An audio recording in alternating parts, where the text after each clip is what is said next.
Որքան էլ դրա մասին խոսեն, ընդունեն թե չընդունեն այսօր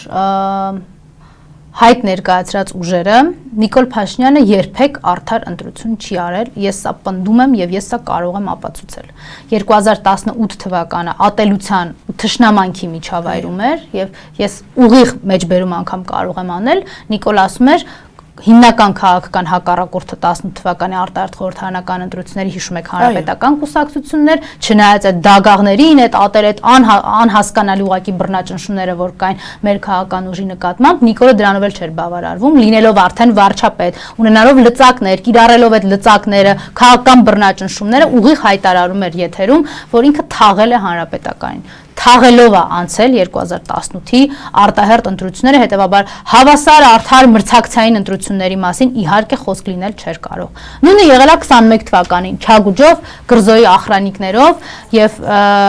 դրանց արդյունքները էլի չեն արտացոլել, չէին կարող արտացոլել արդար, հավասար եւ թափանցիկ ընտրությունների, մրցակցային ընտրությունների պայմաններում անցկացվող արդյունքները։ Նիկոլը այսօր արդեն կեղծել է այդ ընտրությունները, որովհետեւ այն ատելության դոզան որ կա եւ այդ ատելության դոզան ինչ որ քաղաքական խաղացողների հանդեպ չի, ես ուզում եմ մենք դա շատ հստակ հասկանանք ու այն բազմաշերտությունը այդ ատելության որ ինքը ներկայացնում, ասում է ես ատում եմ վարչական ռեսուրսը, չէ՞, տպավորության սկզբից որ ինքը մենակ ատում է իրան դեմ մարդկանց։ Հետո չէ, բայց վարչական ռեսուրսը այսօր ամբողջությամբ իրան է ծառայում։ Հետո ինքը որ եթերում խոստովանում է ինչ որ ճնշումների արդյունքում կամ խոսակցության ընթացքում իրան կորցնելով հայտարարում է որ վարչական ռեսուրսին էլ է ատում, այսինքն այն քննիչը որ իր խաթր հանցագործություն է անում եւ գործակալում ինքը իրան ատում է, այն ուսուցիչը որին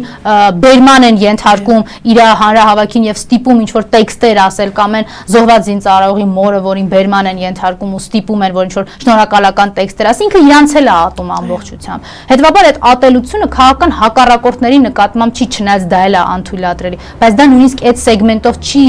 միայն սահմանափակվում եւ պետք չի մտածել որ եթե դու Նիկոլի հետ քաղաքական հակամարտության մեջ չես մտել, ապա դու որպես հայ ատելի չես իր համար, դու որպես հայ իր համար ատելի ես, ինքը